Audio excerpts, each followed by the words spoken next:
Livro de João, capítulo 2, por favor, deixa eu continuar a mensagem desta manhã. Ontem à tarde nós ministramos sobre Eu Amo Minha Igreja. Aproveitando o tema desse ano, que vocês estão falando sobre Viva em Amor, e hoje nós trabalhamos sobre o tema Eu Amo Minha Família.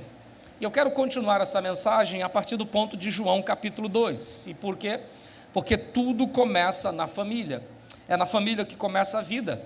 É lá que se brota, é o seio da vida, onde nascem os filhos, onde nascem todas as estruturas. Mas também é lá onde nascem os problemas, os desentendimentos, as discórdias. Algumas coisas que levamos lá para fora de casa, na sociedade, nascem dentro de casa. Mas também é dentro de casa que nascem os sonhos. É lá que a criança cresce com o sonho do que vai ser. É lá que o casal projeta um sonho para os seus filhos, lugar de sonhos. E é na família que também nasceu o primeiro milagre de Jesus. É exatamente no âmago, no contexto familiar. Eu estou falando de um casamento que acontece em Caná da Galileia. Jesus ainda não tinha principiado os seus milagres e agora está tendo um casamento, algo comum da cultura judaica. E nessa festa, que durava 7 dias, dependendo da família, poderia até ser mais, Jesus é convidado para ir a esse casamento. Só que, de repente, você conhece bem essa história, no meio da festa faltou o vinho. É como fazer uma festa de aniversário e faltar comida. Você olha para um lado e para o outro e você pensa, o que vão dizer? E agora? E aquele casal que sonhou com aquele casamento, aqueles pais que se reuniram, convidaram amigos que vieram de longe e de perto, agora eles estão aflitos porque faltou o vinho. Faltou o principal no meio da festa. E vinho na Bíblia é símbolo de alegria. Então, me parece que aquela família está começando com muita tristeza. Está começando com a ausência da alegria. Imagine como seria a lua de mel, contextualizando se fosse nos dias de hoje, como seria a lua de mel daquele casal. Frustração, vergonha, decepção, raiva, um misturado de sentimentos, menos de alegria, porque no meio da festa faltou o vinho. Mas que bom, Jesus estava ali. E porque ele estava ali, ele fez o seu milagre num casamento, transformando água. Todavia, não é sobre isso que eu vou pregar. Eu quero pregar sobre os bastidores desse milagre. Eu quero chamar a sua atenção para os princípios e as verdades que podemos extrair desse texto. Porque se tem uma coisa que nós sabemos, é que Jesus é especialista em fazer milagres. Ele faz, e faz mais do que pedimos ou pensamos. Pela manhã compartilhamos com vocês o milagre do que Ele tem feito na nossa casa. O milagre que Ele tem feito desde a vida familiar à vida financeira. Eu sou um milagre. Você que está hoje aqui é um milagre. Mas a grande questão não é o milagre em si, é como, quais são os princípios, os passos, quais são as coisas que nós podemos extrair desse texto, que são coisas preciosas para vivermos aquilo que precisamos. E eu quero chamar a sua atenção, iniciando para o capítulo 2, o versículo 4. Eu vou ler no texto que vai estar projetado, que é a versão que vocês estão usando. Primeiro, João, capítulo 2, eu disse primeiro, desculpe, né? Evangelho de João, capítulo 2, o versículo 4. Veja que quando acontece o milagre, quando acontece a aflição, a mulher chamada Maria, mãe de Jesus, vai até ele e diz, filho, faltou o vinho. Qual é a resposta de Jesus? Jesus lhe diz, mulher, que tenho eu contigo? Ainda não é chegada a minha hora. O que está acontecendo aqui é a resposta de Jesus para Maria. Maria sabia quem era Jesus. Poderia ninguém naquele casamento saber quem ele era, mas ela sabia. Foi ela que engrandeceu ao Senhor, dizendo, a minha alma engrandece ao Senhor, e o meu espírito se alegra em Deus, meu Salvador. Ela sabia que o menino que ela carregava no ventre era o Deus e Salvador dela. E agora, olhando para ele e olhando para um problema, ela vai até Jesus. É o que nós fazemos quando estamos assim, vamos até ele. E Maria diz, Senhor, faltou o vinho, a coisa está feia aqui, e agora? E a resposta dele é inesperada. Algo que talvez ela não pensasse, mas é uma chave que nós devemos extrair. E a chave é, não se apresse. Não apresse as coisas. Respeite o tempo para cada coisa. Quando ele disse, ainda não é chegada a minha hora, ele está falando que há uma hora para todas as coisas. É só lembrar do que disse Salomão, há tempo para todas as coisas. É só lembrar dos ensinos de Jesus, especialmente Mateus 13, é o que me vem à mente, ele contava muitas parábolas, e nessa parábola ele está falando de um trigo que foi plantado e cresceu, mas também falou do joio que cresceu e sufocava o trigo, e os discípulos disseram, arranque o joio, ele disse, não pode fazer isso antes do tempo, porque se arrancar o joio prejudica o trigo, haverá um tempo que isso vai acontecer. Sabe o que Jesus está dizendo? Não se apresse para se livrar das coisas que te incomodam, entendam que todas essas coisas têm um tempo, existe um processo, existe uma fase, e o que me ensina esse texto é que se eu quero viver coisas que eu não vivi, se eu quero desfrutar coisas que eu anseio para a minha casa, eu não posso apressar as coisas. Eu não posso pular fases, e como eu estou falando de família, eu quero especificamente dizer sobre fases que constituem a família. Você é um jovem, está vivendo a vida de jovem, conversa com os jovens, fala dos assuntos de jovens, futebol, roupa, modinhas, são esses os assuntos, essa é a fase, mas você casou, rapaz, agora não é mais o mesmo ciclo de amizades, não é a mesma conversa, e você precisa respeitar cada fase. Agora você é um homem casado. Qual é o seu ciclo de amizades? Os mesmos jovens que falam de futebol, que falam de tantas outras coisas, as mesmas meninas que falam de roupa nova? Você casou. O assunto agora é casa. O assunto agora é família. É estranho como alguém casou e não quer sair do ciclo de jovens, da roda de jovens. Eu sou muito preocupado. Como pastor, tenho vivido experiências não boas de pessoas que estão como casados, mas ainda pensam ser solteiros e querem viver como solteiro. Isso não acabou bem para eles, não vai acabar bem para você. Então respeite a fase, você agora é um homem casado, curta o casamento, o assunto agora é outro, é você e seu love, é você e seu cônjuge, agora é flores, agora é viagens, agora é passeios, e se não dá para ir muito longe, é para ir à pracinha, comer um pastel, um pão de queijo, é essa fase, só que haverá outras fases, vem a fase dos meninos, e agora em vez de ir para a loja, você vai para o supermercado, em vez de comprar flores, você compra fraldas, e de repente, o amor que era eu te amo, agora é para o menino, tudo para ele, é a fase em que se dirige para as crianças e começam a falar somente de fralda e mamadeira, mas ei, isso também é uma fase, haverá um momento em que seus filhos vão crescer, e vão embora, e o que me é estranho é que algumas pessoas não entendem isso, acham que os filhos nunca se tornarão grandes, para as mães, eles serão sempre eternos bebês. Eu estou acompanhando mães que estão com problema de filhos que cresceram, passaram na universidade e tiveram que ir para muito longe, e elas estão chorando. E eu disse, pare com isso, é uma fase, ele precisou crescer, um dia você cresceu e saiu de casa, e a gente pensa que os meninos nunca vão crescer. Nosso filho cresceu e pediu para sair de casa, ele pediu para sair aos 18 anos, e eu não estranhei, porque nós já sabíamos que isso ia acontecer, mas mesmo sabendo aqui, doeu aqui. Eu me lembro de deixá-lo em Parnaíba, e eu com ânimo perante ele, dizendo, Deus é contigo, filho, papai saiu de casa aos 18 anos para começar uma vida, Deus é contigo, vem cá, dobra o joelho, pá. Mas o coração estava quebrado, e quando eu deixei ele, que peguei o carro para voltar, eu chorava dentro desse carro, corri para casa para consolar a mulher, quando eu cheguei em casa, a mulher estava de cócoras, no pé da pia chorando, e eu vou consolar ela, não choro não, dói, mas um dia os filhos vão embora, um dia os filhos crescem, me permita dizer uma coisa, se um dia eles vão embora, aprenda que quando você estiver na fase das fraldas e mamadeiras, não desprezar aquele que quando os filhos forem embora, vai ficar com você. Hoje é eu e minha morena, somos só nós dois, parece até que estamos recém-casados, estamos juntos, construindo e continuando nossa história, porque são fases, e pular fases gera dores, então respeite cada fase, respeite cada momento em que você está vivendo.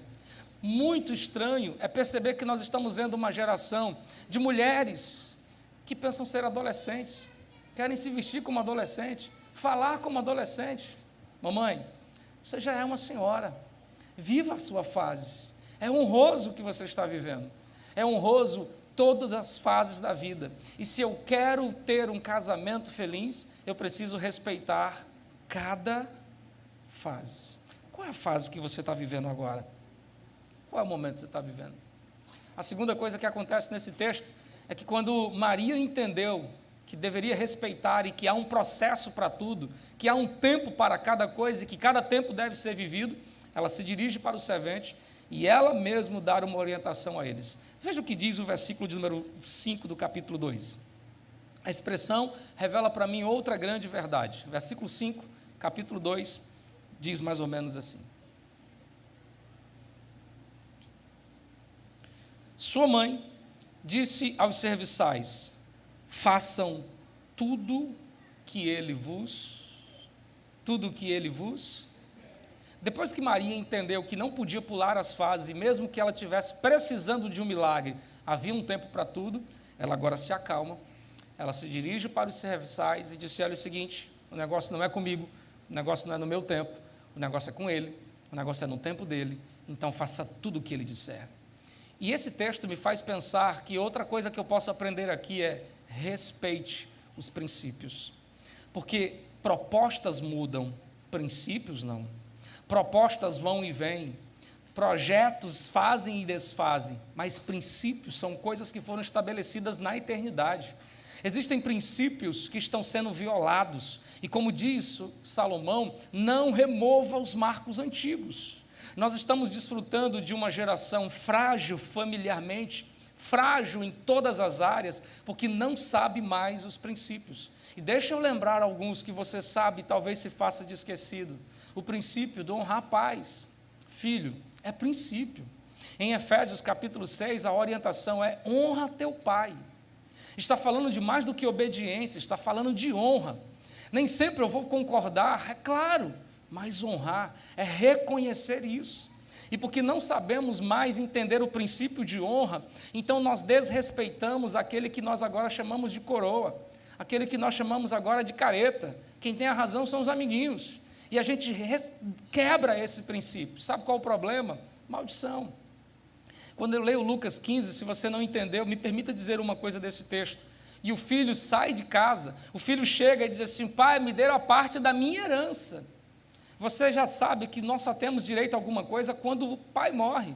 Mas aquele menino está pedindo quando o pai ainda está vivo. Em outras palavras, ele está dizendo: para mim o senhor já morreu faz tempo. Para mim o senhor vivo ou morto não tem diferença nenhuma. Ele está desvalorizando seu pai. E mesmo com o coração ferido, o pai dá a herança. E o que o filho faz? Ele vai para longe. Por que ele vai para longe? Porque ele sabe que se ficasse perto, o princípio de Levítico seria executado, ele seria apedrejado. Porque o filho que amaldiçoasse o pai seria punido com morte.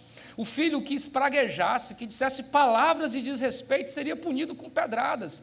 Então ele vai para longe. E quando ele vai para longe e vive a vida que vive e se decepciona, ele pensa em voltar para casa. E qual é o medo dele? Ele não vai me receber. Eu tenho consciência do que fiz. E onde está o pai? Na varanda da casa. E quando o filho aponta de longe, o pai corre para o encontro dele. Sabe por que ele corre? Porque ele sabe que as pedras podem chegar primeiro do que ele, que as pedras podem alcançar o menino primeiro do que o amor, e ele corre mais rápido, antes que alguém tenha tempo de pegar a pedra para dizer: entre na minha casa, porque mesmo que tenha acontecido o que aconteceu, eu, seu pai, te perdoo. Mas o que eu tenho nesse texto é um garoto que é passível de todas as coisas ruins, porque não soube honrar o princípio de honrar seus pais. Quantas coisas estão acontecendo em nós hoje, porque nós não soubemos honrar os nossos pais ontem. Um outro princípio, no mesmo texto de Efésios, é: pais, não provoque a ira dos filhos, porque se eu quero que os filhos honrem, se eu quero que o meu filho me honre, eu preciso entender a não provocar a ira nele, a não ser alguém que desperte sentimentos estranhos na vida dele. Às vezes, eu estou percebendo pais que são tudo para os filhos menos amigos, mas aí eu vejo o outro extremo. Eu estou vendo pais que se tornaram tão amigos que de amigos perdeu-se o limite do que é pai e do que é filho. E aí nisso há um limite, uma linha muito tênue entre saber ser pai amigo e saber ser amigo pai. Porque estar perto do filho, ser para ele um ombro amigo, ser para ele alguém para dizer: ó, estou aqui para te ajudar a lutar com você, você será o melhor desta terra, eu libero sobre você essa palavra, também exige do outro lado dizer: você está errado, você merece o castigo, você será punido com isso.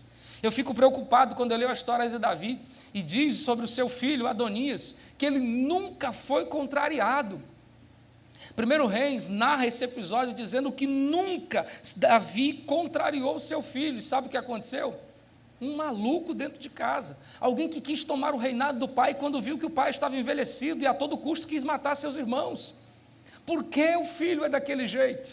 Porque o pai não soube entender o limite do que significa amar e corrigir, punir e consolar. Princípios é preciso serem respeitados, e o princípio é honre seu pai, honre seus pais. Pais, não provoque a ira dos filhos, mas não provocar não significa afastar a punição. Está escrito, e se está escrito é para o nosso bem. Afasta a estultícia do coração da criança, e a vara afugentará dele. Ou seja, é preciso às vezes um grito, mas às vezes é preciso um cinto. Sinto muito, meu filho. Às vezes é preciso. São princípios. Princípios como o de Efésios, no capítulo 5, quando se fala de papéis, onde se define o papel da mulher e o papel do homem, onde diz, marido, você é a cabeça. E quando fala de marido cabeça e de mulher submissa, você tem todas as interpretações errôneas que a geração de hoje dá. Mas sabe o que a Bíblia está dizendo ali? De posições. Saber respeitar qual é o lugar de cada um. E nós não sabemos mais, dentro dessa geração, quem é o pai e quem é que manda. Às vezes o filho grita mais alto que o pai, e o pai diz, tão lindinho, meu filho. Onde está o princípio?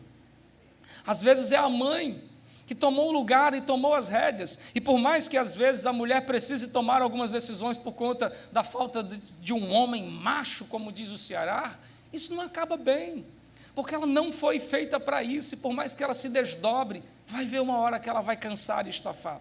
Casas estão fragilizadas porque as pessoas não respeitam os princípios. Princípio de saber, eu sou líder, sabe? Um dia minha esposa foi convidada para pregar, e o convite foi muito em cima da hora. Na verdade, quem iria pregar era a minha sogra, e ela perdeu o carro, que iria para a cidade, era uma cidade depois de onde moramos, e de repente, 2 horas antes, ligaram e disse, Carminha, sua mãe não veio, então você que vai pregar, e o tema é X. Ela tinha 2 horas para poder se preparar. Ela ficou igual uma pimenta na panela, como diz no cearense, igual uma galinha quando quer pôr. Ela ficou agoniada, aperreada, como a gente diz. Quando eu vi isso, sabe o que foi que eu fiz? Vem cá, menina, você senta aqui. Em nome de Jesus, o Deus que é comigo será contigo. Vai lá e pregue. Rapaz, ela se levantou e eu fiquei, eu sou o seu marido. Ela só não dividiu a oferta quando voltou. Posicionamento de um homem que se torna homem dentro de casa. Por que você não é homem só porque põe feijão e arroz na mesa, garoto? Você é homem quando você assume o seu lugar. E sabe o que está faltando dentro de casa? Homens. Sabe o que está faltando dentro do lar? Pessoas que assumam o seu papel. E esse texto me ensina sobre isso. E Maria entende isso. Ela sai e diz, façam tudo o que ele mandou. O que Jesus falou ontem vale para hoje. Vai valer para amanhã. Posso ouvir um amém? Amém? A terceira coisa que eu aprendo disso está no versículo 6 a 8. Depois que eles entenderam que deviam seguir a direção do Mestre Jesus, a direção é dada a eles. Veja o que diz o versículo 6 a 8 do capítulo 2.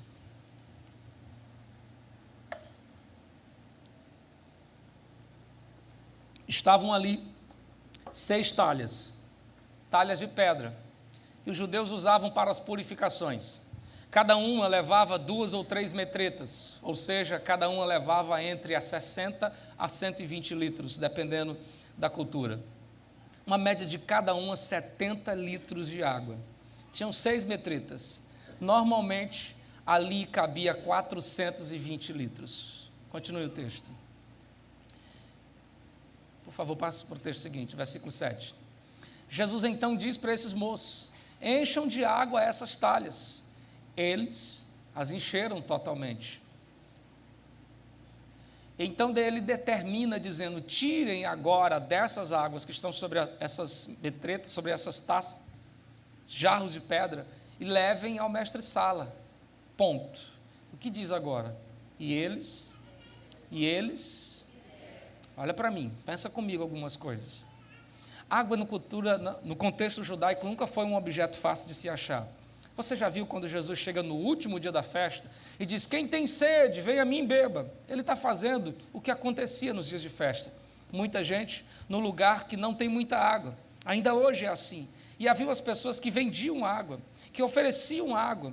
Essas pessoas tinham dificuldade de pegar água e, além da dificuldade de ter a água, a dificuldade de usar qualquer água. Eles não usavam qualquer água. É chamado de águas purificadoras, as águas que eles iam de manhã cedo e tiravam do minador puras para usar em casa. Ninguém ia tirar água ao meio-dia, com exceção da samaritana, que foi porque tinha vergonha de seus pecados. Eles iam cedo, porque a água toldada, não sei se vocês entendem o que eu estou dizendo, era algo que eles desprezavam. E agora eu estou numa festa de casamento que está durando 7 dias, e no meio da festa faltou o vinho. E agora a ordem de Jesus é: vão atrás de água. Mas não é 1 litro de água, não são 2 litros, são em média 420 litros. E eles precisam se virar no meio daquela situação toda para ir atrás de água. E detalhe, eles foram, encheram as taças, todas as talhas estão cheias, e depois das talhas estarem cheias, a ordem é: agora encham as vasilhas e levem para o mestre-sala. O mestre que estava lá queria tomar vinho, ele não queria tomar água. E eles agora estão levando água. Eles sabem que é água, porque eles tiveram um trabalho de fazer isso. Então, essa situação diz para mim que alguém correu riscos para encher, carregar e colocar a água na mão do mestre-sala que queria vinho. Sabe o que isso me diz?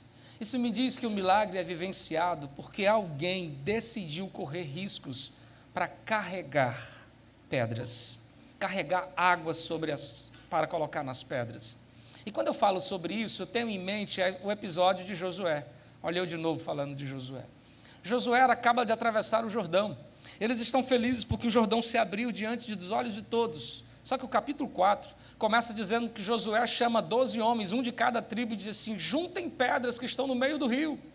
Levem essas pedras e façam um memorial, para que anos depois, quando alguém perguntar que pedras são essas, vocês contem para os filhos de vocês: essas são as pedras que retiramos do meio do rio.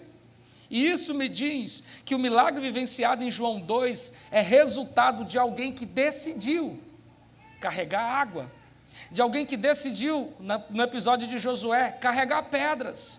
Milagres não acontecem até que alguém tenha disponibilidade para correr riscos, para carregar pedras, para carregar algumas coisas que muitas das vezes envolve trabalho e riscos. Sabe por que sua casa está faltando vinho e o milagre não aconteceu? Porque você não tem se colocado na disposição de carregador de água, carregador de pedra. Alguém dentro de casa precisa ter uma atitude. Pela manhã vocês ouviram o que se fazer quando a história se torna incontornável: orar. Mas deixa eu te contar, quando eu casei com Carminha, eu passei 3 anos procurando conhecê-la. Nós nos conhecemos aos 16 anos e casamos aos 19. E durante 3 anos eu conheci Carminha como era a sua vida dentro de casa. Vi que era uma boa filha, imaginei, será uma boa esposa. Nunca houve uma reclamação dela na igreja, o pastor dela nunca chamou atenção para nada. Mas eu vi que Carminha nunca cantou, Carminha nunca pregou, Carminha não se envolvia em nada da igreja. E eu já era pregador, eu já era líder de jovens. Eu disse: vou casar com essa moça. E as pessoas chegaram para mim e disseram: não faça essa loucura, essa menina não tem chamado, você precisa de alguém que tenha o seu chamado. Mas eu acreditava e percebia que ela tinha algo para oferecer no reino. Pedi ela em casamento. Ela disse: você sabe que meu sonho nunca foi casar com um pastor, você sabe que eu não tenho esse sonho que você tem, você sabe que eu não gosto disso. Eu disse: mas você me ama? Amo demais. Nu! Casamos. Eu já estava pastoreando, comecei a pastorear aos 18 anos, ela se muda comigo para a cidade de Chaval. Nem adianta procurar no mapa que você não vai achar. Nós estamos nos primeiros anos do nosso ministério. E eu convidei ela para fazer uma visita. Carminha, vamos fazer uma visita? Sabe qual foi a sua resposta? Espontânea como ela é, ela disse: eu lhe falei, não conte comigo para isso. Vá só. Eu cuido da casa, não serei empecilho para você, vou fazer de tudo para o seu ministério dar certo, mas não conte comigo. Eu fui 1 vez, 2 vezes, 1 ano, 2 anos. Eu passei 6 anos dizendo ao Senhor: Deus, desperte essa mulher, eu preciso dela. Senhor, se tiver que pagar um preço, eu pago. E como foi alto o preço. Os primeiros 6 anos do nosso ministério foram anos desafiadores, mas eu sabia que quando Deus acordasse ela, quando Deus despertasse o espírito dela, ela se tornaria o que hoje vocês estão vendo.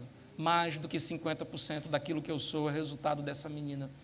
E eu orei, eu esperei pacientemente, até que o Senhor acordou o espírito da Carminha. Eu não convido ela para fazer visita, é ela que me convida. Hoje ela prega o Evangelho, como vocês viram essa manhã. É minha intercessora do meu ministério.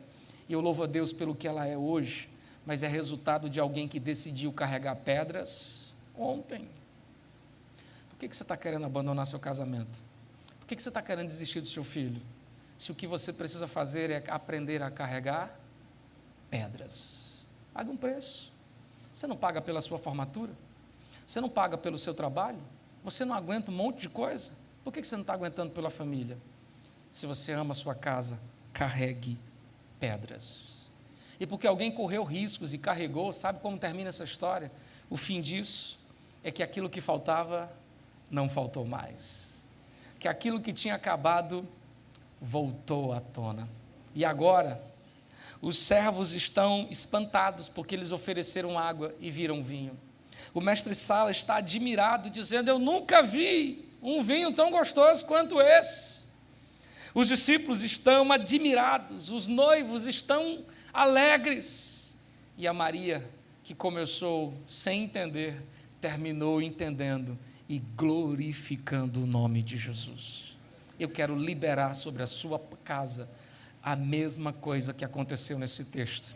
Que as pessoas se admirem, celebrem e fiquem extasiados de tantas coisas que eles verão Deus fazer na sua casa, no seu lar, na sua família.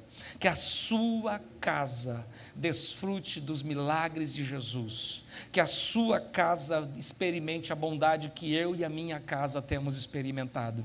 Mas para isso, respeite as fases, mantenha os princípios e, por favor, carregue as pedras. Você pode colocar-se de pé? Eu quero que você desocupe suas mãos, bote a Bíblia na cadeira, e eu quero outra vez orar com a sua família. Eu quero orar pela sua família. Ao dedilhado do teclado, ao som do teclado, eu quero deixar você à vontade para orar. E novamente te pedir, ore com a sua esposa. Só que hoje eu vou te fazer um pedido um pouquinho mais. Você, esposo, eu quero que você abençoe sua mulher. Eu quero que você se vire para ela e ore a melhor das orações. Pastor, minha esposa não está aqui. Seus filhos estão aqui? Não, não estão. Então, em oração, eu quero que você tome uma postura. Hoje quem vai orar não é a sua mulher. Hoje quem vai orar é você. Pastor, eu não sei orar. Campeão, diz o melhor do que você quer ver acontecer na tua casa. Se der para falar baixinho, fala baixinho. Se der para falar alto, fala alto. Mas uma coisa Deus está esperando, que você assuma uma postura agora. Que coisas novas e diferentes comecem a acontecer na sua família. Deixa eu pedir minha esposa para subir aqui, porque nós vamos orar. Eu vou orar por ela. Você pode orar pela sua casa. Se você está sozinho, não tem alguém da sua família, eu quero que você ore por eles agora. Eu quero que você faça a melhor das orações em favor da sua família, porque bendita será a tua casa. Ele vai transformar realidades.